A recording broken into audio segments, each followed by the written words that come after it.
So one of the things I get asked very often is, how do you type with boxing gloves on? How do you get such good audio on your voiceovers? People think that I have an incredible, audio setup or something like that. Actually, very far from it. That's concrete wall. That's not good.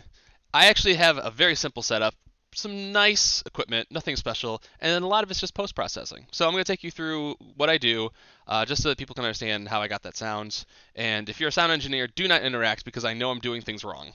Like, I don't need you to tell me how to do things right. I've got a path. I'm doing it. So this is my setup.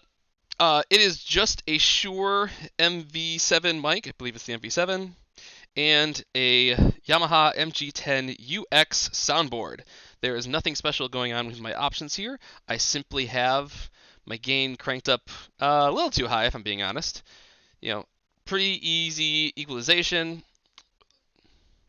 and then right at the 75% mark for my peaks. And to make sure everything works as well as it should, I also have my incredibly cursed Van Earl Wright signed autographed picture that I got when I was 3. Yo, tadpole, ain't nothing but a dog head. I don't know why I own that. So what we have here is a test excerpt of a script I'm currently working on. Just quick 10 seconds or so, show you how I do things. Let's take a listen. While purely growing up as a Nintendo kid, I wasn't blind to seeing what the other side of console life held. Damn, that sounds thin and non-existent. The thing with the audio setup I use is that I can't really figure out how to pump the shit out of it on this side, so I've already got most of my dials cranked and I don't want to mess with it any further, so I do it all in post-processing. So for starters, we're going to take this whole thing and go to normalize, and we're going to normalize peak amplitude to 0. Bam! Now that looks like some fucking waveform. While purely growing up as a Nintendo kid, I wasn't blind to seeing what the other side of console life held. Damn, sounds good, or at least sounds, hearable. What we're going to do next is the important part. We are going to take this to equalization, and we are going to treble boost it, and then we are going to go to equalization again and bass boost it. That is going to fill out the way my voice sounds. While purely growing up as a Nintendo kid, I wasn't blind to seeing what the other side of console life held. I sound crispy, but you can obviously tell that I am peaking the shit out of my levels right now. So the next thing we're going to do is we're going to go down here to plugin 15 to 18. I had to get this to show up on Dark Audacity somehow. I'm using Dark Audacity. I remember Audacity had some data selling bullshit or something or other, so I use Dark Audacity now. And you go to limiter. Now, there are 4 different limiter options: soft limit, hard limit, soft clip, hard clip. I'm pretty sure you can use any of these to your best uses. They're all very useful. Limit is more of a soft cutting of peaks. Excuse me. Clip is more of a fucking buzz cut of them. So I use hard limit, and I limit to -6, and then shabam, you'll notice that all that grass got trimmed and we have a nice lawn now. While purely growing up as a Nintendo kid, I wasn't blind to seeing what the other side of console life held. Damn, look at that. No reds. Even though I have heard, if you're not redlining, you're not headlining. But you'll notice something right here.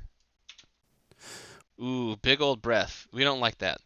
So we're going to go take to noise reduction, get a noise profile of that breath, and then apply that breath noise profile across the entire thing, and you'll see it just kind of go away. It's still there. I'm still going to be editing that out, but that's kind of my way of getting rid of any sort of background noise I might have, because I don't want noises like breaths. And sometimes this helps in editing down breaths, so I don't really have to do as much editing, because when you're doing like 50-minute videos, I am just sitting in front of a computer cranking away on editing out breathing, and it sucks. But it's very important to do that. I think it's one of the most important things. If you ever want to do this, edit out your breathing. It is number one. Got to do it. So now you see what I do in post-processing. But that is only one step of it. Now we are going to take it into my video editor of choice, which is Adobe Premiere Pro, and we're going to see how it looks. Processing.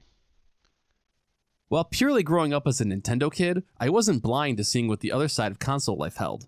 Now you can tell over here, it is coming in on the dot, -6. That is great. That's what we want to see. At least I think that's what we want to see. Once again, sound engineers do not interact. So that is kind of be where I'm going to balance all my sounds, my background sounds and any footage sound that I will use will all go there. So that will be that, and that is how I get the sound in my video essays.